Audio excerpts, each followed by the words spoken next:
Assalamualaikum warahmatullahi wabarakatuh. Pemirsa, informasi mengenai Kabupaten Kota Waringin Timur dan sekitarnya telah kami rangkum untuk Anda dalam Jurnal Kotim. Bersama saya Fibis Rayuanita, berikut informasi selengkapnya.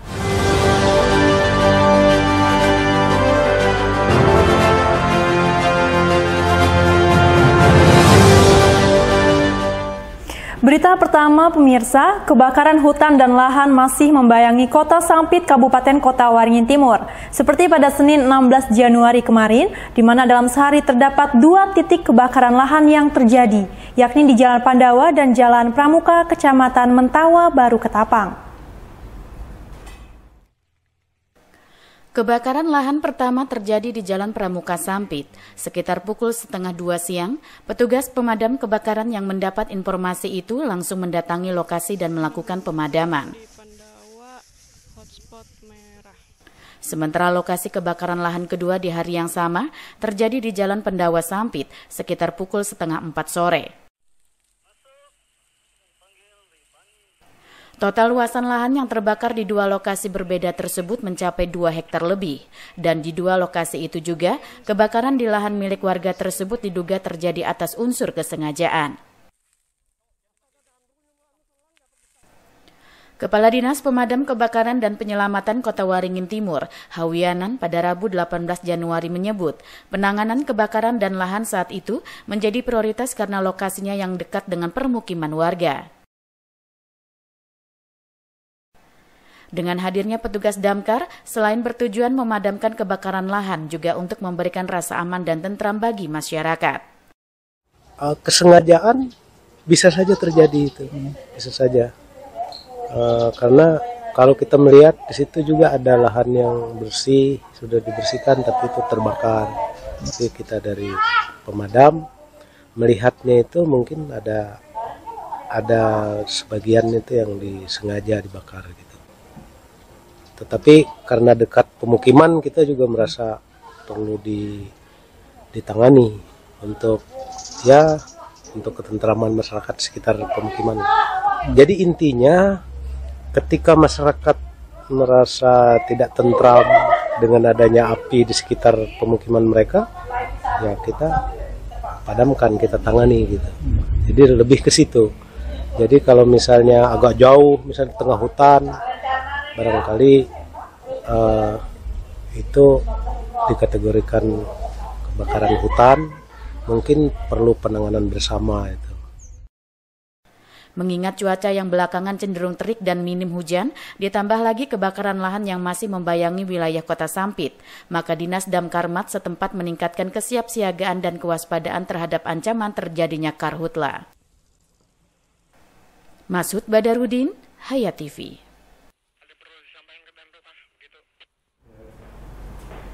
Menangani peristiwa kebakaran baik bangunan maupun yang lainnya, partisipasi dan kesadaran masyarakat untuk memberikan informasi dengan segera sangat dibutuhkan, sehingga respon cepat penanganan kebakaran bisa dilakukan.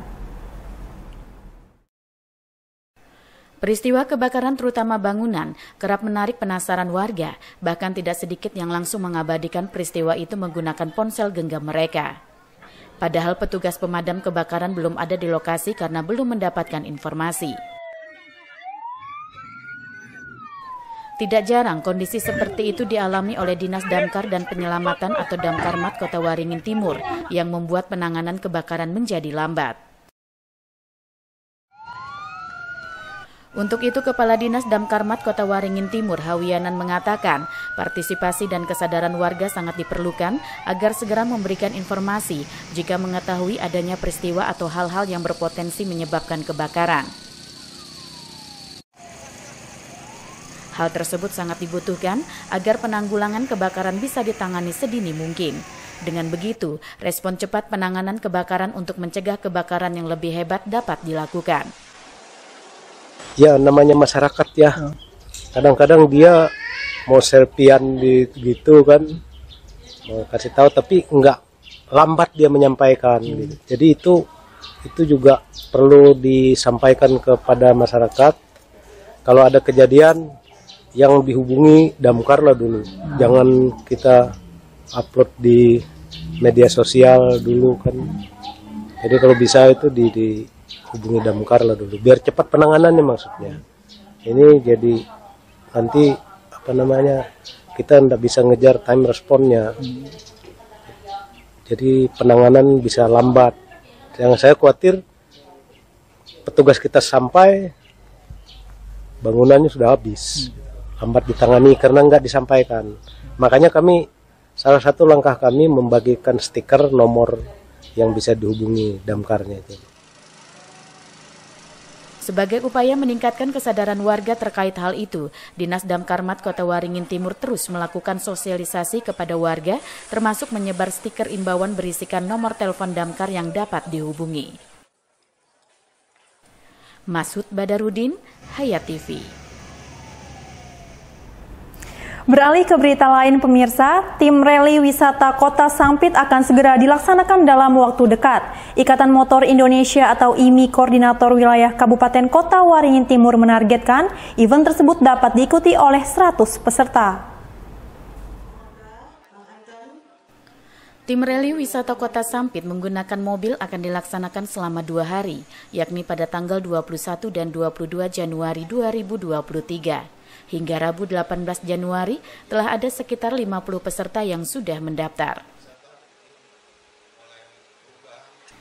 Ketua IMI Kota Waringin Timur Angga Aditya Nugraha mengatakan, peserta yang sudah mendaftar umumnya berasal dari luar daerah seperti Palangkaraya, Pangkalan Bun hingga Banjarmasin dan daerah lainnya di Kalimantan Tengah.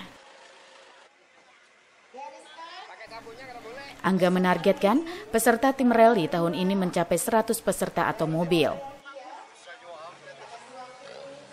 Tim rally juga dilaksanakan untuk mengenalkan wisata Kota Sampit. Setidaknya ada 2 tempat wisata Kota Sampit yang nantinya akan dilintasi peserta, yakni Terowongan Nur Mentaya serta Ikon Jelawat.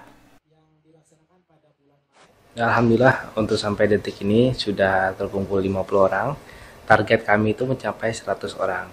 Dan dari 100 orang itu sudah banyak dari daerah lain yang sudah mendaftar, yaitu daerah dari Palangkaraya, Banjarmasin, Kobar, Kota Waringin Barat, dan juga ada Seruyan juga, dan Lamandau, dan juga Barito juga ada sebagian yang sudah mendaftar. Bisa kita ketahui sendiri bahwa di Kabupaten Kota Waringin Timur ini kan banyak objek ya. Namun objek-objek yang paling penting itu adalah seperti yang terbaru itu di Nur Mentaya. Itu pasti akan kita lalui dikarenakan finishnya kan di stadion. Kemudian yang kedua itu adalah objek Jelawat, mungkin itu sebagai ikon Kota Sampit, itu pasti akan kita lewati. Mungkin cuma itu ya rutenya. Untuk yang lain itu masih dirahasiakan. Pimpinan perlombaan Anton Sudaryono menjelaskan, tim rally bukan merupakan perlombaan adu kecepatan mobil, melainkan ketepatan waktu berdasarkan soal yang diberikan pada setiap pos. Sehingga strategi dan ketelitian serta kekompakan supir dan navigator sangat diperlukan untuk bisa memenangkan pertandingan. Untuk time frame ini sebetulnya mengacu pada ketepatan waktu, bukan kecepatan. Ya, jadi kalau kita main di jalan raya, kita ada satu tempat dari satu titik ke titik yang lainnya, itu misalkan jarak ini ada 10 kilo. Tapi kita bisa tempuh waktunya rentang jarak tadi itu bisa lebih dari 20 menit. Jadi enggak, saya harus dari sini, wah langsung kebut, enggak, bukan. Itu sudah nanti di soal sudah tertera kecepatannya misalkan 12, berapa kilometer per jam, waktu tempuh waktunya 20 menit, jadi seperti itu. Makanya ada driver navigator 1, navigator 2. Driver ini apa katanya dari navigator 1. Navigator 1 bertugas untuk mengarahkan mobilnya ini dibawa kemana, dengan navigator 1 tadi membaca soal yang diberikan dari panitia atau pihak penyelenggara lomba. Jadi harus mengikuti alur di dalam itu semua di soalnya. Tim rally dilaksanakan dengan 4 kelas, yakni pemula Kota Waringin Timur dan pemula Kalimantan Tengah, serta instansi dan keluarga. Peserta akan memperebutkan hadiah uang tunai dengan total 29 juta rupiah. Masud Badarudin, Hayat TV.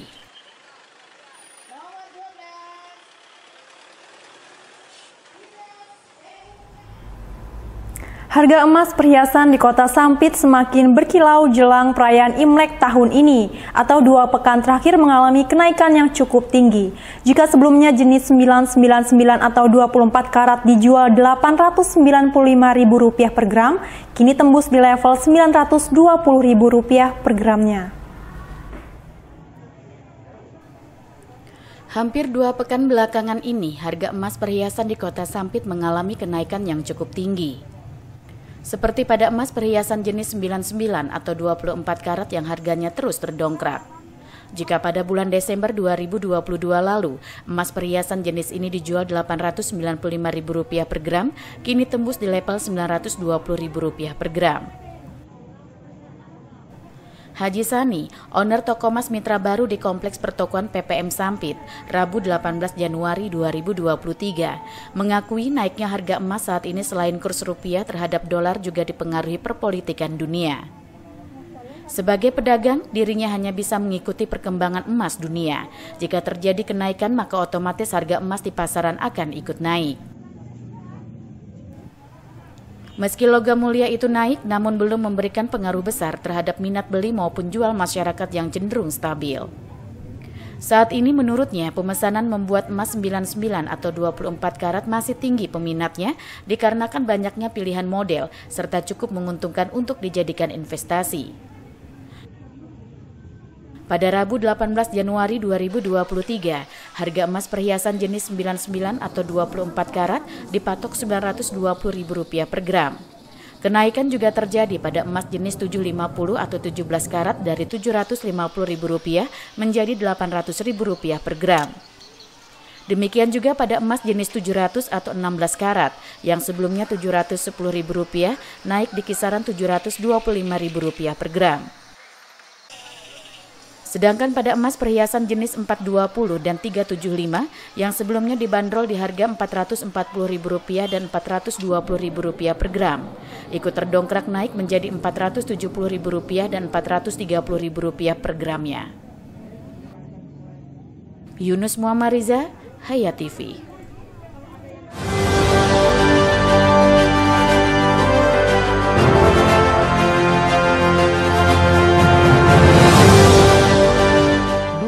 TV di rumah Inyong cuma jadi pajangan. Lah kepriben punya TV gambar nggak bisa ditonton. Beruat sampai ganti TV, ganti kabel, ganti antena, pindah tempat. Tetap baik, beruat. Maring sekarang sejak Inyong pakai TV digital, di rumah Inyong jadi rame terus. Gambar TV nggak semutan, suara jernih, celing. Pasangnya gampang, nggak pakai ribet. Ayo pakai TV digital aja, kelalen pasti celing.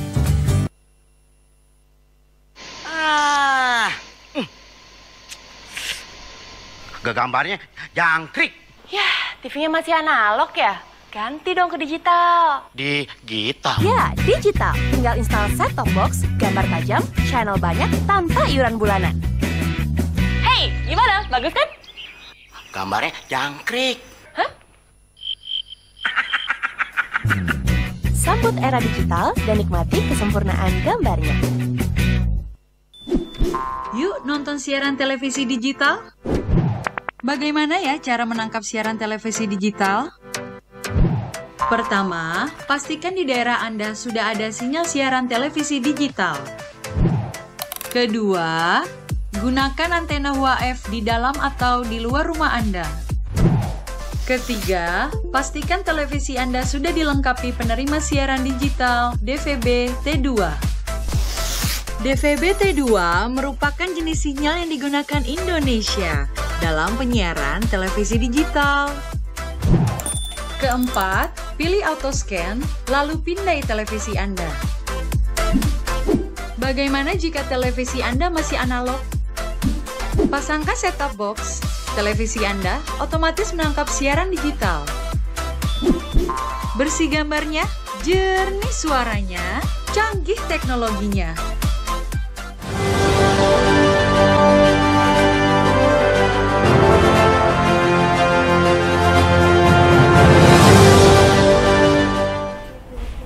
Menjelang Tahun Baru Imlek 2574 Kongzili, warga Tionghoa di Kabupaten Kota Waringin Barat melaksanakan tradisi membersihkan rumpang atau patung Dewa-Dewi di Kelenteng Damai Sejahtera Jalan Pekong, Desa Sungai Tendang, Kecamatan Kumai, Kabupaten Kota Waringin Barat.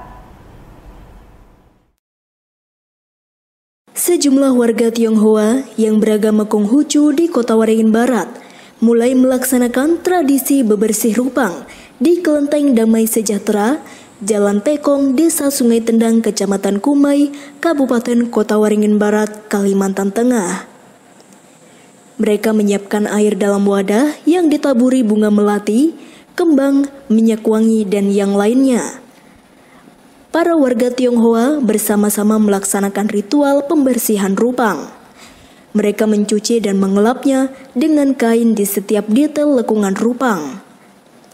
Tak hanya rupang, mereka juga bersama-sama membersihkan altar tempat di mana para patung dewa diletakkan.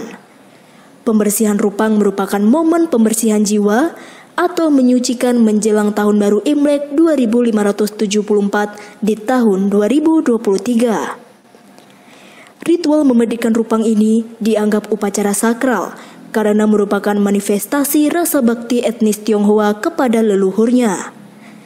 Dengan memandikan rupang dewa, juga diyakini akan memperoleh berkat.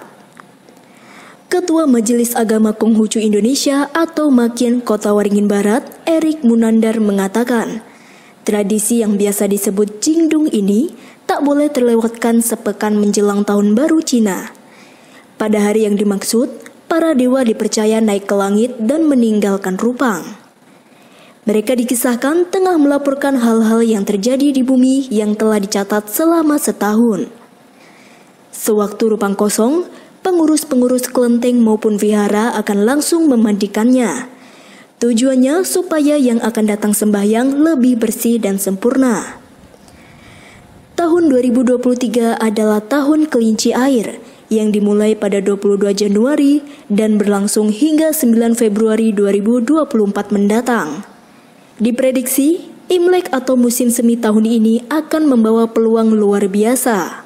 Ya, pertama kita melakukan sembahyang ya, tadi malam sebelum ada bersih-bersih rupang itu kita sembahyang dulu pengantaran dewa. Nah, jadi setelah pengantaran dewa kekayangan, akhirnya kita pagi ini ya sampai siang bahkan sampai sore ini, jadi kita melakukan pembersihan rupang. Jadi bukan hanya rupang saja, tapi keseluruhan bangunannya juga bagian dalam kita bersih-bersihkan karena ini kegiatan rutin tahunan seperti itu. Pembersihan rupang ya seperti biasa. Jadi kita untuk menyambut tahun yang baru ini rupang dan tempat-tempat ibadah itu memang wajib kita bersihkan ya, karena akan membawa rezeki yang lebih baik ke depannya. Kalau tahun depan ini adalah tahun kelinci ya. Nah, tahun kelinci ya konon katanya akan membawa keberuntungan, keberkahan, rezeki. Tapi semua itu kembali lagi kepada kerja keras kita masing-masing ya. Nah, kepada kerja keras yang pasti akan membawakan hasil yang lebih baik lagi. Tradisi memandikan rupang ini juga sebagai upaya membersihkan jiwa dan raga agar rezeki melimpah hingga anak cucu.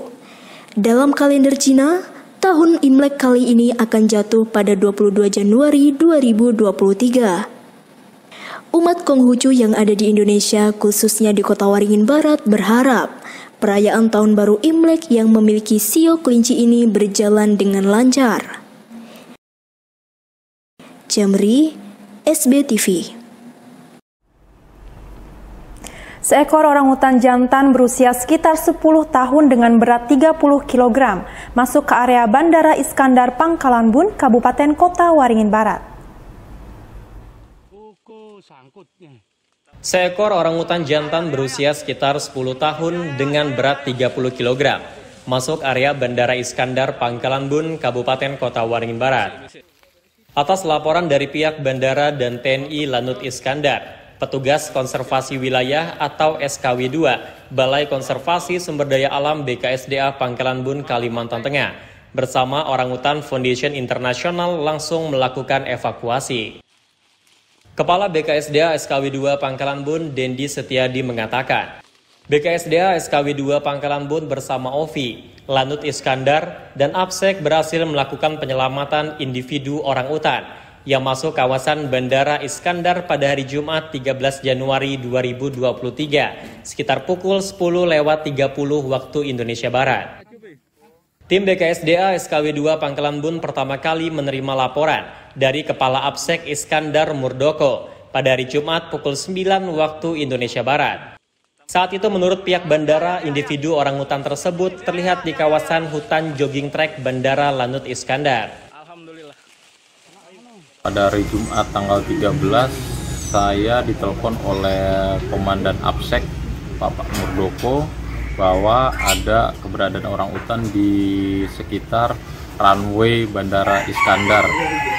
Selanjutnya kami bersama-sama dengan dari Danlanut, terus Absek serta OPI melakukan kegiatan untuk rescue orangutan di wilayah bandara sekitar Bandara Iskandar.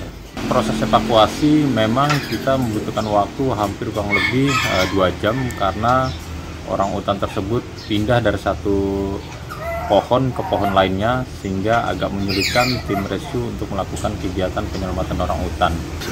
Kita lakukan pada saat rescue kita lakukan pembiusan ya. Selain itu, usai dievakuasi, petugas langsung membawa primata dilindungi tersebut ke kantor BKSDA SKW 2 Pangkalan Bun untuk dilakukan pemeriksaan kesehatan. Orangutan tersebut berusia sekitar 10 tahun dengan berat 30 kg serta berkelamin jantan. Saat orangutan tersebut telah diamankan dalam kondisi sehat. Muhammad Iksan, SBTV.